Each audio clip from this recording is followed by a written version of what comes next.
For the second time in a little over a year, a catamaran in our anchorage is sinking. I think this boat is having some problems.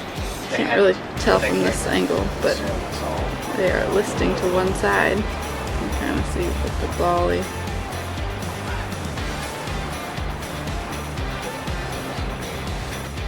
The exhaust looks all the way underwater now.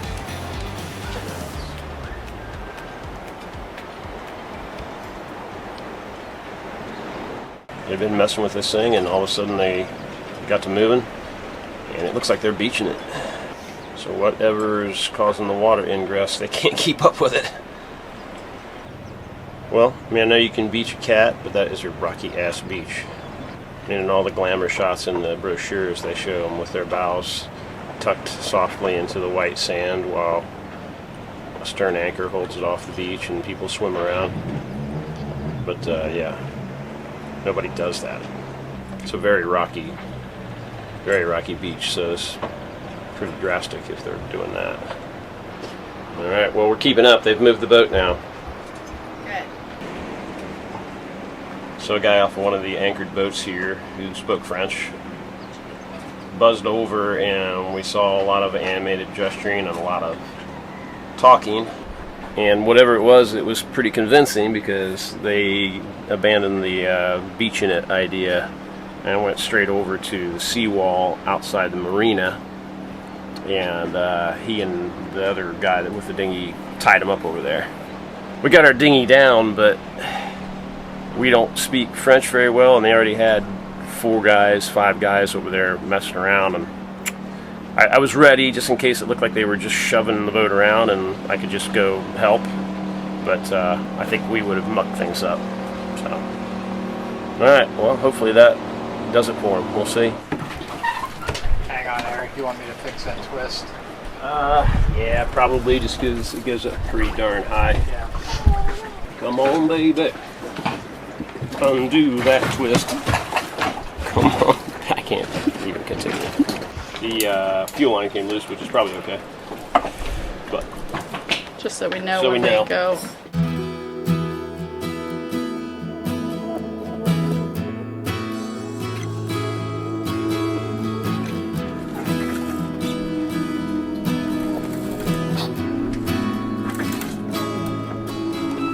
With apparently nothing that we could do to help the foundering charter cat, it was time for us to head off to St. Martin.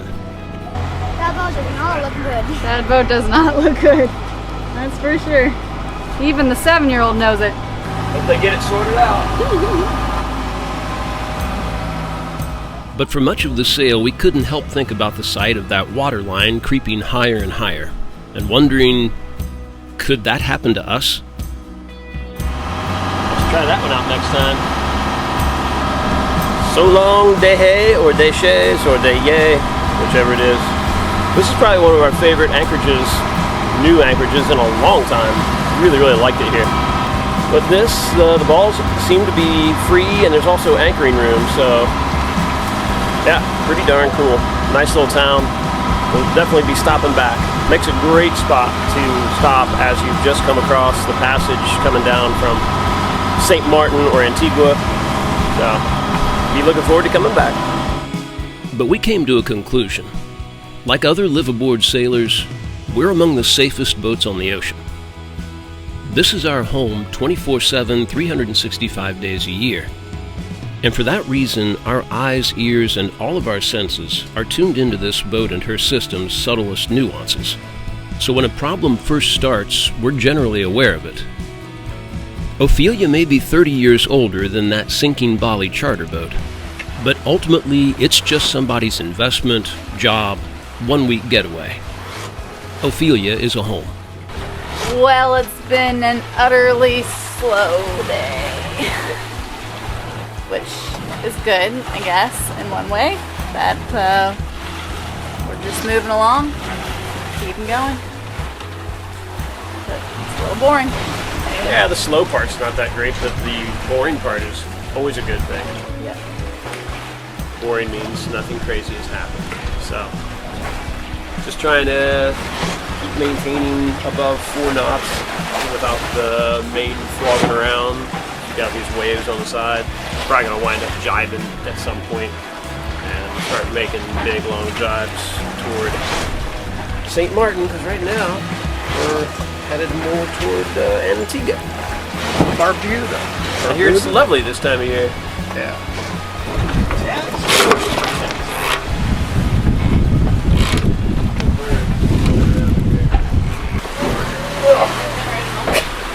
Dinner time. Dinner time on Ophelia on Passage. I know we've mentioned it before. Cassoulet, cassoulet. Hooray, hooray for cassoulet. Somebody claimed it was his favorite thing ever last time we ate it. Tell you what, it is kind of the perfect Passage meal. Look at all that protein. A variety of meats. Beans. Lauren's favorite.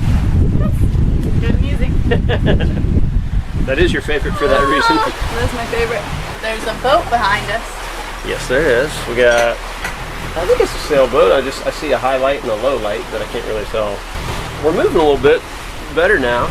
Our wind shifted a little more north, so we were able to kind of turn more in the direction we want to go. We're doing mid-5s, even touching 6 once in a while. And we got Antigua lights to our right and Montserrat lights to our left. So far, all is well. Just kind of. Cruise ship. I think that might be a cruise ship. Well, that's actually Montserrat. It just doesn't have many lights. Wow. Right. Whoa. All right, Then how did they build lights? time to chow down.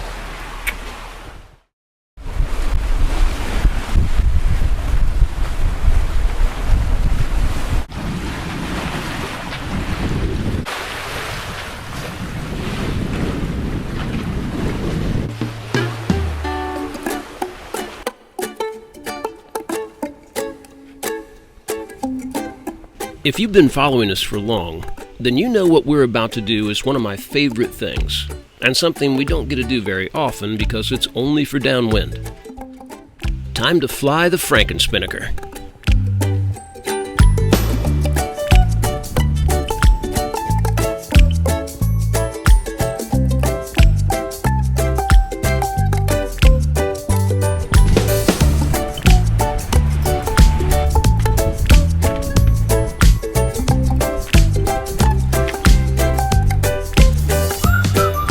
And if you happen to be an experienced sailor who's familiar with flying spinnakers of any kind, you know that the flying part is the easy part.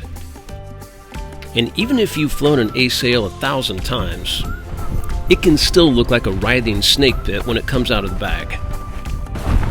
What's our wind at?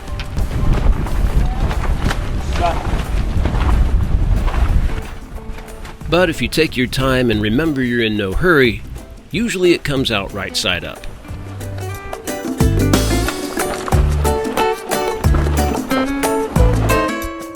And when it does, there's just really nothing quite like it.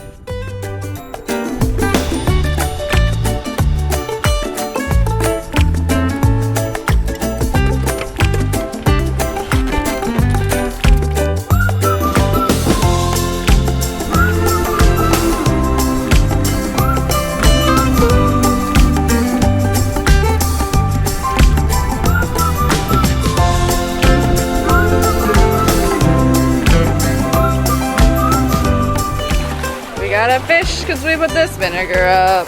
Hopefully we can get it in. Should we collapse the spinnaker till we get it in? I know, but this thing's all the way out. That's the spin. Oh, looks like it got off. Or it's swimming with us. Now that looks too easy.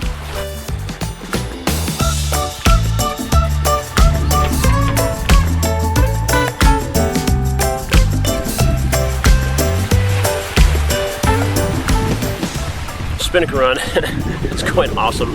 I love the spinnaker. I have a nickname for this thing. It's such a Franken spinnaker, and yet it still looks good. It's a little rough around the edges, but it's doing the job, man.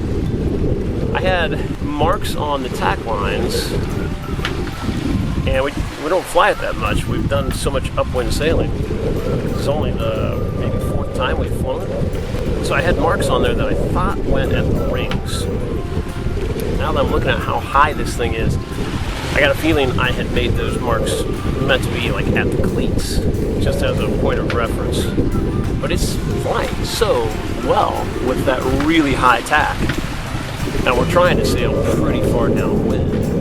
We don't need to go crazy deep, but we were able to do about 160 apparent deep, which is really good. And doing 5.5, even 6 knots with, 7 or 8 apparent wind behind us. So I think I'm just gonna leave it be. If it's working, it's working. I guess our biggest thing that we're always concerned with, because this is an old sail that we didn't even expect to have, and it's been wet and it's been stored down that dank sail locker for God knows how long, we just don't want to overstress it.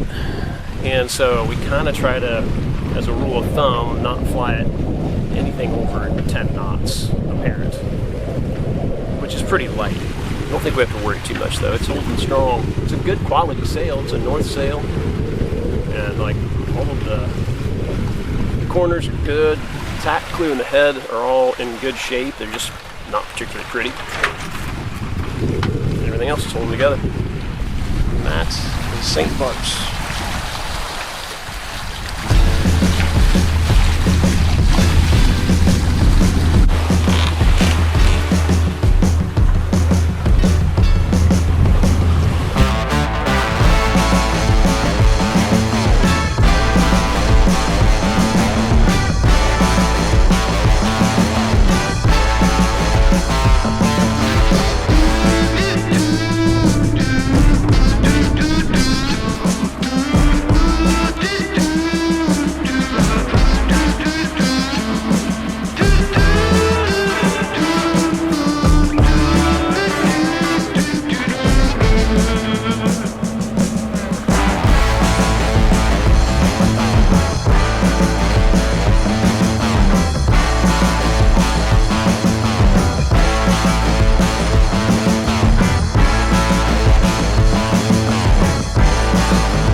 It's Thanksgiving, not here technically, but in the US of A, it is Thanksgiving Day. But more importantly, It's Grandpa's birthday. it's Grandpa's birthday. Birthday. Oh, just a boy day? Hey, it's your birthday. We are about to go dinghy bar hopping and show them the 2 best cruiser restaurants that we have found in St. Martin. Come on.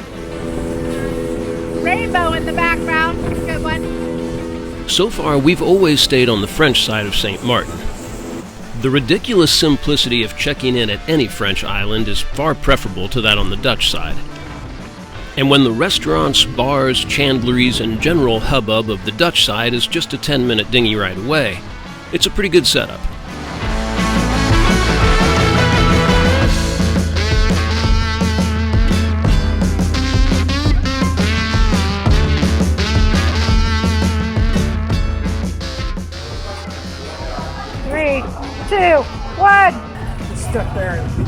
Wow, that was better.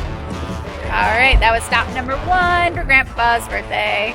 Now we'll go to number 2, your birthday. Lagooni's Bar and Grill on the other side of the lagoon is famous for its 1-hour happy hour featuring $2 rum punches. And Chris and Mary are always up for a good happy hour deal. Okay, grab the wine.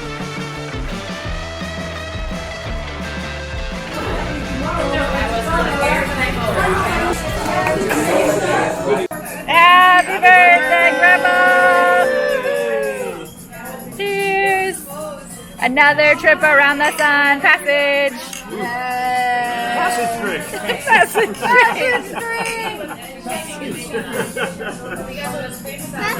Drink Sundowner and Coke. All of it. Really good. It's a good $2 rum punch. It's like a man-sized $2 punch right there. That's why people come here for the hour. Yes, it's a good hour. That's why they don't make it longer than an hour. Yeah.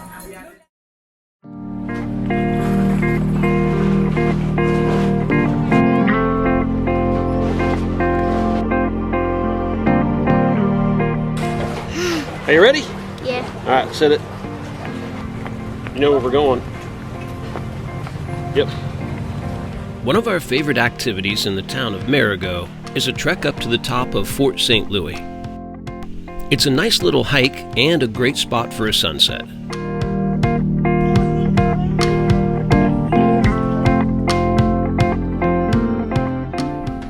Oh, Grandpa, stand in front of the wings. Ah! You're an angel with a growth.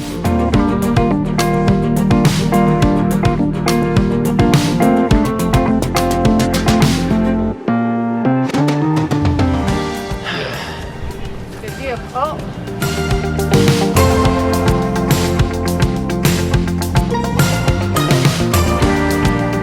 The victor.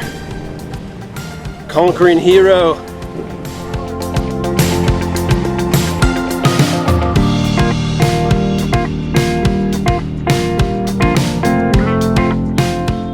Says the fort was already deteriorating in 1820. So it's an old fort. Oh, there's another dog. We'll see. Really?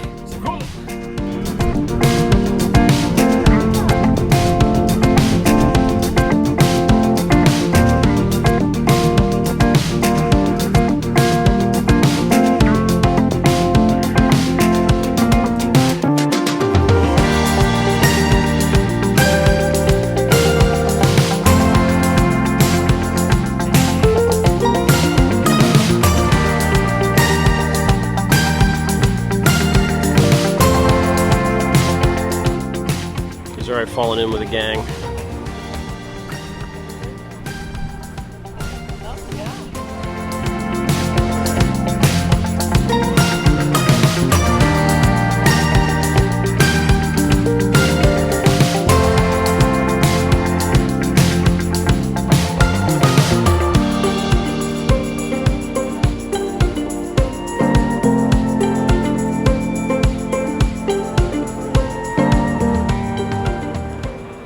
Over to the Dutch side. Kind of forgot how good this view was. It's pretty awesome.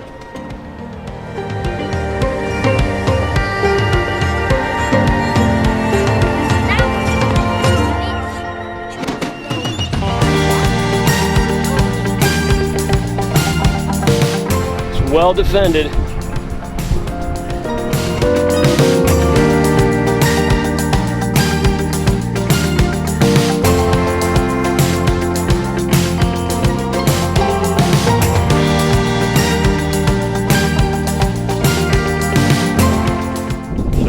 Spot on the wall for our sundowner. Mom and Dad are sitting up there. Cheers. Yeah. Disturbing the peace. Don't have to ask who that is. He's not always the loudest one though.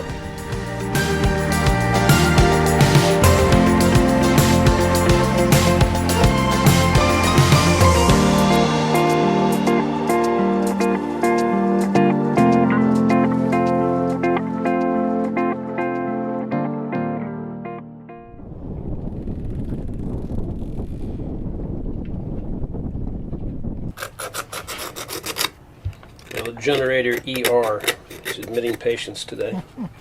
Oh, had a good run of no generator issues. And today, like all issues, they just happen without warning. Ever since Chris and I messed around with this starter up in Charleston, what was the last thing we would do was just take it apart and clean it up and put it back together, right? Yeah, I think it was St. Augustine. Was it St. Augustine? Yeah.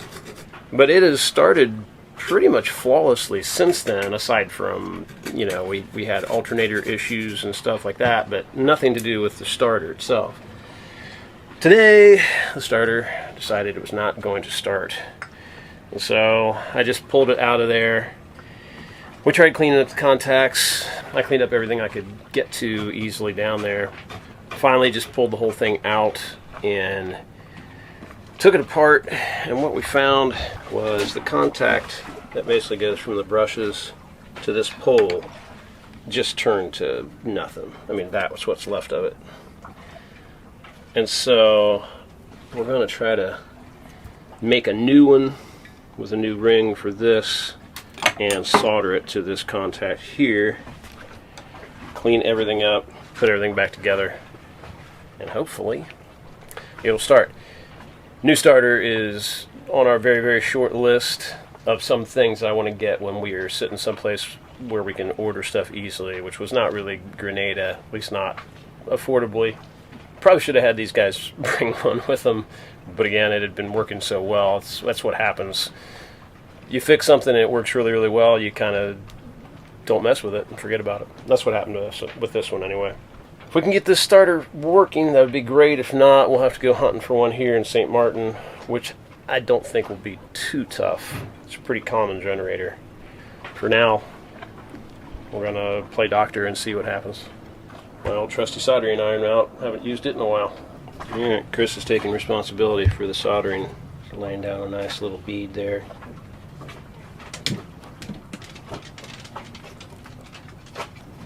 This works just like wood glue, right? Yeah, do you have any? Would you like me to assist with a... Maybe stick a little more on there? Alright, we'll put this down. Alright, well, I don't know if it'll win any beauty contests, but just kept laying it in there, and it feels pretty solid now. It's still a little hot, but so we'll let her cool down, put the cap on, and keep our fingers crossed. See what happens.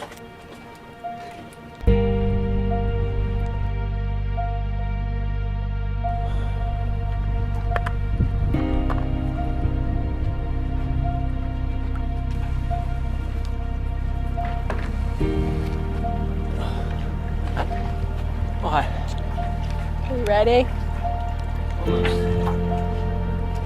It's like we can never get out of the problems. Okay. Try it. Alright, go ahead. Yeah.